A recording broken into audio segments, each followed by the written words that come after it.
സമരാഗ്നി സമാപന വേദിയിലും തമ്മിലടിച്ച കെ.പി.സി.സി അധ്യക്ഷനും പ്രതിപക്ഷ നേതാവും. സദസ്സിൽ നിന്നും പ്രവർത്തകർ നേരത്തെ പിരിഞ്ഞുപോയതിൽ കെ.പി.സി.സി അധ്യക്ഷൻ കെ സുധാകരൻ രൂക്ഷമായി വിമർശിച്ചു. മുഴുവൻ സമയം പ്രസംഗം കേൾക്കാൻ പറ്റിയില്ലെങ്കിൽ എന്തിന് വന്നുവെന്നും പ്രവർത്തകരോട് ചോദിച്ചു.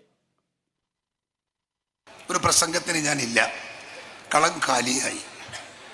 എനിക്ക് നിങ്ങളോടൊരു അപേക്ഷയുണ്ട്. നമ്മൾ വലിയ കെട്ടിഘോഷിച്ചിട്ട് വലിയ സമ്മേളനങ്ങൾ നടത്തും. ആ സമ്മേളനങ്ങളിൽ രണ്ടാള് പ്രസംഗിച്ച് കഴിയുമ്പോഴത്തേക്ക് ആള് പോകാൻ തുടങ്ങും. നേരത്തെ ഈ കസേരയെല്ലാം കാലിയാ. എന്തിനാ ഇത്രയും വലിയൊരു പൊതുയോഗം, ഇത്ര വലിയ ലക്ഷക്കണക്കിന് ഉറുപ്പിക ചെലവഴിച്ചിട്ട് ഒരു പൊതുയോഗം സംഘടിപ്പിച്ചിട്ട് അത് കേൾക്കാൻ നിങ്ങൾക്ക് മനസ്സില്ലെങ്കിൽ പിന്നെ എന്തിന് നിങ്ങൾ വരുന്നു? ഇതൊരു പാർട്ടിയല്ലേ, ഇതിനു വേണ്ടി ഒരുപാട് ത്യാഗം സഹിച്ചിട്ടല്ലേ ഞങ്ങൾ ഇതൊക്കെ നടത്തിയിരിക്കുന്നത്.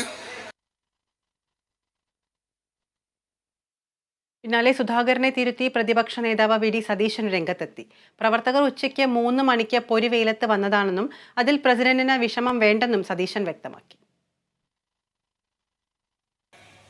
വളരെ വൈകി പ്രസിഡന്റിന് ഒരു വിഷമം വന്നു പെട്ടെന്ന് പോയപ്പോൾ. പക്ഷേ പ്രസിഡന്റ് 3 മണിക്ക് കൊടും ചൂടിൽ വന്ന പാവപ്പെട്ട പ്രവർത്തകരാണ് ഇവിടെയുള്ളത്. പിന്നെ കോൺഗ്രസിനൊരു വലിയ ഗാലക്സി ഓഫ് ലീഡർഷിപ്പ് ഉണ്ട്. ഇന്നൊരു സമാപനമായപ്പോൾ എല്ലാവരും ഈ ജാഥയുടെ സമാപനത്തെ അനുഗ്രഹിക്കാൻ വന്നു.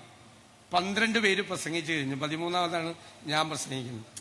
സ്വാഭാവികമായിട്ട് ഈ ചൂടിൽ ഇരിക്കാനൊക്കെ ആളുകൾക്ക് പാടാം. അതുകൊണ്ടാണ് അത് പ്രസിഡന്റ് അതിനൊരു വിഷമം മനസ്സിൽ വേണ്ട. എത്ര നേരം എന്ന് വെച്ചാൽ 5 മണിക്കൂറായി ആളുകൾ വന്നിട്ട്, അതിനകത്തൊരു വിഷമം വേണ്ട.